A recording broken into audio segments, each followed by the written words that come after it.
Hello everyone, welcome back to my channel Easy Learning with Himal. So this is a video for class 10 students and I've started English course for session 2021 to 22. तो हम उसी तरीके से lectures करेंगे जिससे कि आपकी board exams की तैयारी अच्छे से होती रहे। और ये आपका लेक्चर 2 है इंग्लिश का। So every Thursday a new English lecture, every Friday a new physics lecture. So lecture 1 में मैंने आपको फर्स्ट फ्लाइट बुक का फर्स्ट चैप्टर डिटेल में एक्सप्लेन कर दिया था, अ लेटर टू गॉड। अब उस चैप्टर के बाद दो छोटी छोटी पोएम्स है, तो लेक्चर 2 में मैं दोनों पोएम्स आज कवर कर दूंगा, dust of snow and fire and ice. तो अगर आपको नोट्स चाहिए, मुझसे डाउट्स पूछने हैं, मेरे साथ इंटरैक्ट करना है, तो उसके लिए सोशल मीडिया है, you can join my Telegram group. ठीक है, आप मुझे इंस्टाग्राम पे भी फॉलो कर सकते हो, ईमेल आईडी भी मेरी नोट डाउन कर सकते हो, और इन तीनों के लिए जो लिंक्स हैं वो नीचे डिस्क्रिप्शन बॉक्स में भी आपको मिल जाएंगे।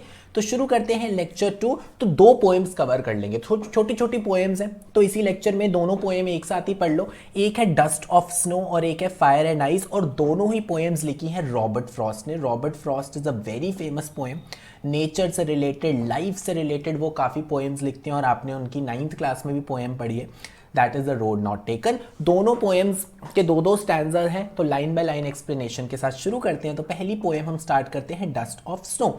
डस्ट ऑफ स्नो का बेसिकली थीम क्या है बच्चों की, ये पोएम हमें बता रही है कि हमें सुपरस्टिशंस पे बिलीव नहीं करना चाहिए। जैसे इंडिया में कितने सुपरस्टिशंस हैं कि इस पर्टिकुलर डेज पे नेल्स मत काटो, बिल्ली रास्ता काट गई तो आगे मत जाओ। उसी तरीके से वेस्टर्न कल्चर में, वेस्टर्न वर्ल्ड में भी कुछ सुपरस्टिशंस हैं, कुछ ऐसी चीज़ें हैं जिनको बैड ओमन मतलब अशुभ, अनलकी माना जाता है। और इस पोएम में हमें बताया कि वेस्टर्न कल्चर में क्रो को, और उसके साथ साथ second is your hemlock tree. ठीक है, क्रो को भी अनलकी माना जाता है, बैड ओमन माना जाता है, और हेमलॉक ट्री को भी अच्छा नहीं माना जाता। हेमलॉक ट्री क्या होता है, एक ट्री होता है जिसमें पॉइजनस, जिसकी लीव्स होती हैं, उसकी लीव्स पॉइजनस होती हैं। ठीक है, that is a hemlock tree. ठीक है, बट अब हमें इस पोएम में जो हमारे पोएट है रॉबर्ट फ्रॉस्ट, वो सिखा रहे हैं कि हमें किसी भी चीज़ को ऐसे ओमन, बैड ओमन नहीं मानना चाहिए, नेचर की हर चीज़ को हमें अप्रिशिएट करना चाहिए। तो शुरू करते हैं poem. The way a crow Shuk down on me the dust of snow from a hemlock tree. सबसे पहले बात करते हैं आखिर ये डस्ट ऑफ स्नो क्या है। डस्ट ऑफ स्नो मतलब स्नो के बहुत फाइन पार्टिकल। डस्ट क्या होती है, जैसे धूल जो हमें दिखती भी नहीं है, वैसे स्नो के बहुत ही fine particles.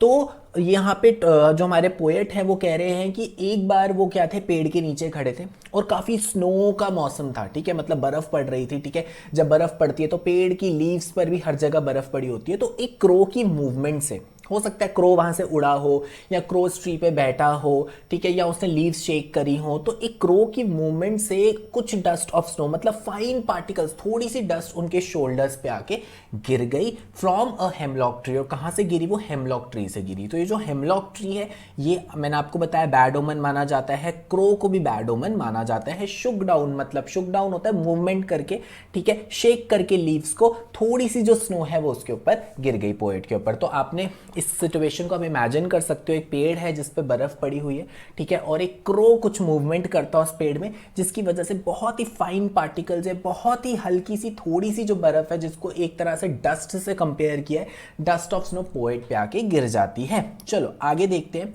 Has given my heart a change of mood and saved some part of a day that I have rued. Rued मतलब रिग्रेट करना, ठीक है, सैड हो जाना, रिग्रेट करना किसी चीज़ को, दैट इज़ रूड। तो वो पोएट कह रहे हैं कि जनरली हम जो क्रो है, जो हेमलॉक ट्री है, उसको बैड मानते हैं, अनलकी मानते हैं, बट आज ये जो ऐसी चीज़ें हैं, जैसे ट्री हो गया, ये जो क्रो हो गया, जिसको मैं अनलकी मानता था, आज इसी की वजह से क्या हुआ, मेरा मूड चेंज हो गया।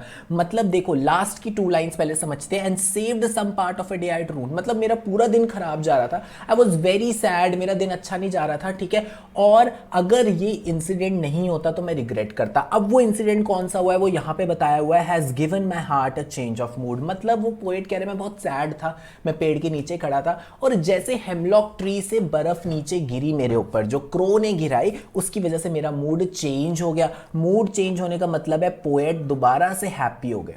ठीक है, कोई नेचर की कोई अच्छी सी चीज़ होती है तो हम खुश हो जाते हैं। फॉर एग्जाम्पल, आपका मूड अच्छा नहीं होता और आप देखते हो बाहर बारिश होने लग जाए, या एकदम अच्छी ठंडी ठंडी हवा बहने लग जाए, तो एकदम से हमारा मूड में चेंज आ जाता है। वैसे ही पोएट कह रहा है कि जैसे उस क्रो ने मेरे ऊपर बर्फ़ गिराई तो मेरा मूड भी चेंज हो गया, मैं भी हैप्पी हो गया, और जो मेरा पूरा दिन खराब जाने वाला था, कि मैं रिग्रेट करता कि मेरा पूरा दिन खराब आ गया, वो मेरा दिन खराब होने से बच गया। डे की ऑलमोस्ट एंड में मेरे साथ कुछ ऐसा हुआ, जब मेरे पर बर्फ़ गिरी तो मेरा मूड मूड हो गया change. So this was all about your poem dust of snow. तो यहाँ से हमें सीखने को मिलता है कि अगर हमें किसी को भी बैड ओमन, अनलकी नहीं मानना चाहिए, ठीक है। अगर क्रो अनलकी होता, हेमलॉक ट्री इतना अनलकी होता, तो वो क्या हैप्पीनेस देता कभी पोएट को? तो वही पोएट हमें सिखा रहे कि हमें नेचर की हर चीज़ को अप्रिशिएट करना चाहिए और इन सुपरस्टिशंस में बिलीव नहीं करना चाहिए। अगली पोएम करते हैं फायर एंड आइस। तो ये भी पोएम निपटा लेते हैं, 2 पोएम आपकी हो जाएंगी। तो बेसिकली ये सिंबॉलिक पोएम है। मतलब बच्चों, फायर को कंपेयर किया गया डिज़ायर से, और ये एक्सट्रीम डिज़ायर है। मतलब किसी को भी पाने की चाह, कोई भी किसी भी चीज़ को पाने की चाह अगर एक्सट्रीम हो जाती है, वो डिस्ट्रक्शन कॉज करती है। चाहे वो लव है, ठीक है, चाहे वो मटीरियलिस्टिक थिंग की डिज़ायर है, चाहे वो ग्रीड है, चाहे वो पैशन है, हर चीज़ एक लिमिट में होनी चाहिए। तो यहाँ पे फायर बताया जा रहा है, डिज़ायर बोलते हैं ना, फायर इनसाइड माय माइंड, कि मतलब पागलों की तरह किसी चीज़ के पीछे पड़ जाना, डिज़ायर करना, that is fire. And second ice, यहाँ पे बर्फ़ की बात नहीं हो रही है, आइस बात हो रही है हेट्रेड की, ठीक है। आइस बात हो रही हेट्रेड की, कि how we are starting hating each other, कि आजकल क्या हो रहा है पूरे वर्ल्ड में, हेट्रेड कितनी फैल रही है, लव बचा ही नहीं है, people have started hating each other, ठीक है। तो चलो शुरू करते हैं।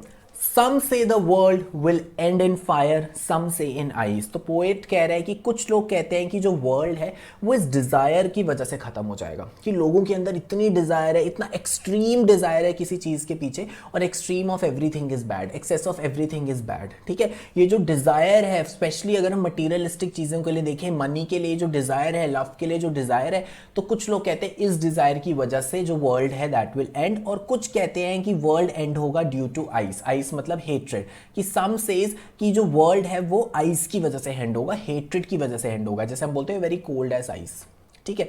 तो वही यहां पे मतलब है, from what I have tested of desire I hold with those who favour fire. But poet कह रहा है जितना मेरा एक्सपीरियंस है, ठीक है, मैंने डिज़ायर को देखा है कि लोगों के अंदर कैसी डिज़ायर है, मेरे अकॉर्डिंग अगर वर्ल्ड एंड होगा तो मैं फेवर करूंगा उन लोगों को जो कह रहे हैं डिज़ायर की वजह से होगा, मतलब फायर की वजह से होगा। तो बहुत ही सिंपल पोएम है। पहला पैराग्राफ बहुत सिंपल है। पहला पैराग्राफ यही कह रहा है, कुछ लोग कहते हैं वर्ल्ड एंड होगा, वर्ल्ड की डिस्ट्रक्शन होगी डिज़ायर की वजह से। कुछ लोग कहते हैं वर्ल्ड एंड होगा, वर्ल्ड की डिस्ट्रक्शन होगी हेट्रेड की वजह से, ठीक है। बट मैं जो मेरा एक्सपीरियंस है वो ये कहता है कि वर्ल्ड एंड होगा due to fire, that is Dzire.